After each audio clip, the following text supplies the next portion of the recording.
ठीक हो जाएगा। अब बारी आ रही है कि अपना पंडित खुद बने। बड़ा भ्रम है पंडितों के मामले में और अपने पूजा पाठ को लेकर के। आज से मैं आपको सिखाना शुरू करूंगा किस तरह से आप कैसे पूजा करें जो फलित हो जाए। इस पे बात करेंगे ताकि आपका जीवन सुखी रहे, यही हमारी कामना है। कागज पेन लेके बैठना होगा, यहाँ आपको जो मैं बताता जाऊंगा उसको नोट करना होगा आपको। बहुत से लोगों के सामने समस्या होती है कि किस भगवान की पूजा करें, किस मंत्र का जाप करें, और इसके लिए वो कहीं भी पूछने पहुंच जाते हैं। अब देखना ये है, सबसे पहले यहां हमारा ये जो अध्याय है ये इस बात के लिए नहीं है कि जो कर्मकांड से जुड़े हुए ब्राह्मण हैं, जो विद्वान हैं, जो मंदिरों में बैठे हुए पुजारी हैं, या जो ज्योतिषी हैं, या जो तांत्रिक हैं, उनके विरुद्ध हम बात कर रहे हैं, ऐसा बिल्कुल नहीं। हमारा इससे कोई लेना देना नहीं है कि वो क्या कर रहे हैं। हम सिर्फ आपको ये बता देना चाह रहे हैं कि कैसे आपकी अपनी निजी पूजा पाठ फलित हो जाए, कैसे आप अपने जीवन में ईश्वर की कृपा, भगवान का आशीर्वाद प्राप्त कर ले और प्राप्त कर ही ले, सुनिश्चित रूप से प्राप्त कर ले। सबसे पहले तो आप इतना जान लीजिए कि आपके द्वारा की गई पूजा पाठ कभी भी विफल नहीं होती है। उसको अपना फल देना होता है, क्योंकि पूजा पाठ के जरिए आप ब्रह्मांड से ऊर्जाओं को प्राप्त करते हैं सुनिश्चित रूप से। जिस तरह से आपके घर में खंबे से तार आया हुआ और बिजली आ रही है, बिजली आ रही है तो तार के जरिए घर में आ रही है, कनेक्शन हो गया है तो बिजली आ रही है। अब वो बिजली क्या आपके घर में लाइट जलाएगी, आपके घर के एसी पंखे चलाएगी, या करंट लगा किसी को मार डालेगी? ये इस पर निर्भर करता है कि कितने सटीक तरीके से आपने उसका उपयोग किया, कितनी सावधानी से आपने उसका उपयोग किया। कल मेरे पास एक व्यक्ति आए थे और उन्होंने कहा कि हमने आपकी बात सुनी थी कि रुद्राभिषेक करा ले, तो हमने घर में रुद्राभिषेक करा लिया, ब्राह्मण को बुलाया और घर में रुद्राभिषेक करा लिया। रुद्राभिषेक के बाद ऐसा लगा जैसे उथल पुथल हो गया और एक के बाद एक इतनी मुसीबतें आती चली गई कि उस दिन से आज तक हमारा घर इतना डिस्टर्ब हो गया कि आपको हम बता नहीं सकते। लगता जैसे परिवार कहां से कहां पहुंच गया, सब बिखर गया, सब टूट गया, कुछ समझ में नहीं आ रहा कैसे ठीक करें। कौन दोषी है? मैं, जिसने टीवी पे बोला था कि रुद्राभिषेक करा लेना सब ठीक हो जाएगा। देवी देवता भी अपने बिगड़े हुए कामों को बनाने के लिए रुद्राभिषेक का उपयोग करते हैं, या वो देवी देवता जो रुद्राभिषेक के जरिए खुश किए जा रहे थे उनका कोई दोष है, या उस पद्धति का दोष है जिसको वहां अपनाया गया? बिल्कुल। जो पंडित थे, जो बैठे थे वहां पे, मैंने उनसे पूछा क्या जो ब्राह्मण बैठ के रुद्राभिषेक करा रहे थे आपने उनसे कहा था कि अपना मोबाइल स्विच ऑफ करके रख दीजिए? संकल्प जिस समय लेंगे, आज का लेसन आपके लिए यह है कि जिस समय से संकल्प लेंगे तब से लेके पूजा पूरी होने तक बीच में एक भी शब्द अन्यथा नहीं बोला जाना चाहिए। सिर्फ वही मंत्र बोला जाना चाहिए जिसके लिए संकल्प लिया गया। यही ध्यान रखना होता है पूजा पाठ में। होता क्या है कि पंडित जी ने संकल्प लिया, मैं किसी की आलोचना नहीं कर रहा हूं, जो हो रहा है सिर्फ बता रहा हूं मैं, और आप उसको फेस कर रहे हैं, इसलिए मेरी बात आपको समझ में आ जाएगी कि हाँ जो मैं कह रहा हूं ठीक है। संकल्प लेने के बाद में कुछ भी बोलना नहीं होता है आपको, जब तक वो पूरा पूजा या अनुष्ठान पूरा ना हो जाए। लेकिन यहां क्या होता है, संकल्प लिया, संकल्प कैसे दोषपूर्ण होता है इस पर कल चर्चा करेंगे, लेकिन आज हम सिर्फ संकल्प के महत्व को बताएंगे, किस तरह से संकल्प के दौरान ही सब कुछ गड़बड़ कर दिया गया और पूजा विफल हो गई या पूजा का नुकसान हुआ। नुकसान होगा, अगर फायदा नहीं होगा तो नुकसान जरूर होगा।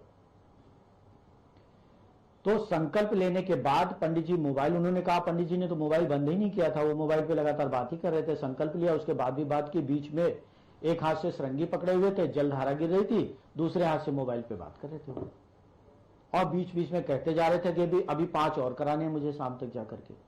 इतनी हड़बड़ी में भी थे। तमाशा है। मजाक बना लिया रुद्राभिषेक का। ये कैसा रुद्राभिषेक है? और उसके बाद उनसे भी आपस में भी बातें करते जा रहे हैं, आप ये करो, आप ये करो, आप ये करो। नियम ये है कि जब आप अनुष्ठान करने बैठे, पूजा पाठ करने बैठे, संकल्प लिया गया आपका, संकल्प के बाद में सबसे बोलना बंद, पहले से बता दीजिए कि आपको ये करना है, आपको ये करना है, आपको ये करना है, पहले से ही बता दिए। अब इसके बाद आप पूरी पूजा कर डालिए। सब तो बता दिया आपने। कोई बच्चा दूध पीता हुआ बच्चा थोड़े ना जिसको बार बार टोकना पड़ेगा, जो यजमान बैठा हुआ है। आप अपना मोबाइल बंद कर दीजिए, पंडित जी का मोबाइल बंद करा दीजिए, स्विच ऑफ। बंद का मतलब वाइब्रेशन में नहीं, स्विच ऑफ, साइलेंट पे नहीं, वाइब्रेशन में नहीं, स्विच ऑफ करना है, ताकि उसकी तरंगे आपके ऊर्जाओं को जो प्राप्त कर रहे हैं पूजा पाठ के जरिए, तरंगे प्राप्त करें, उनको कट ना करें, उनमें मिलावट ना पैदा करें।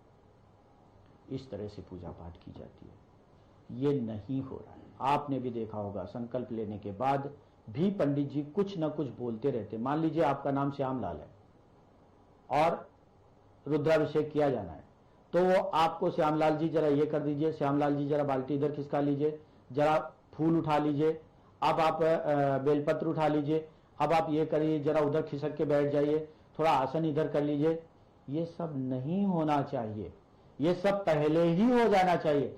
अब तो आप रुद्री का पाठ कर रहे हैं, तो रुद्री के पाठ में ही सब वही होना चाहिए, उसमें कुछ और नहीं जुड़ना चाहिए।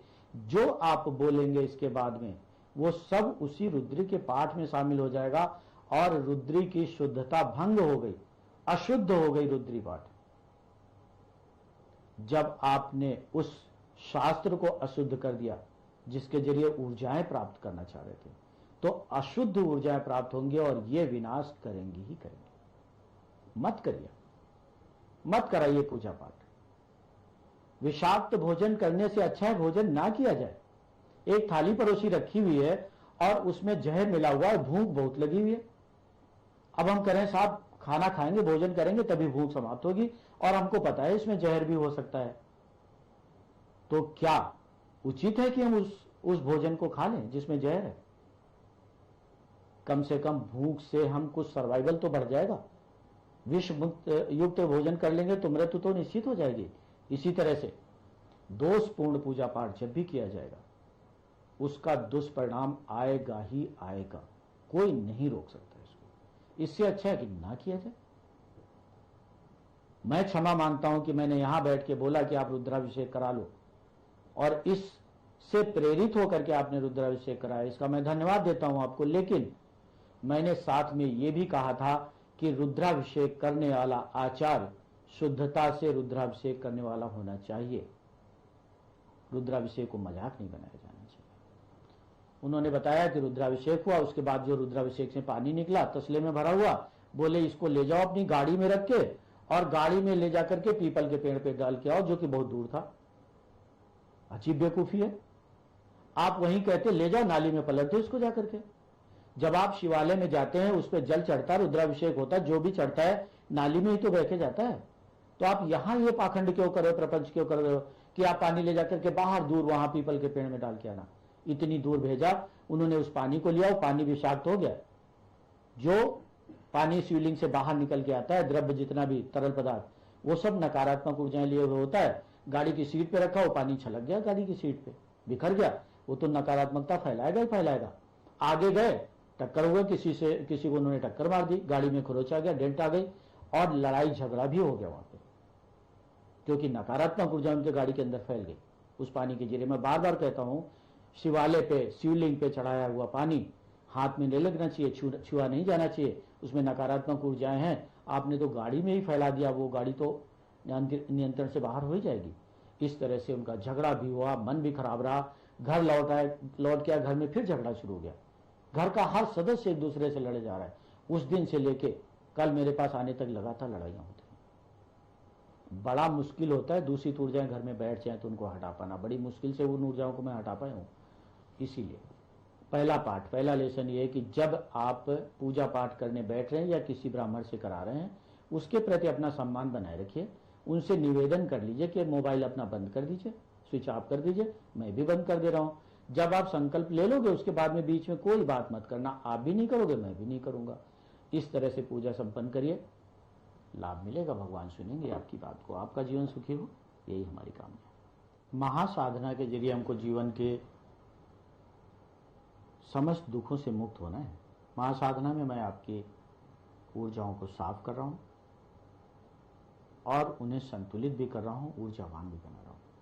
आपके सभी चक्रों को, कुंडली जागरण के लिए सभी चक्रों को उपचारित कर रहा हूं।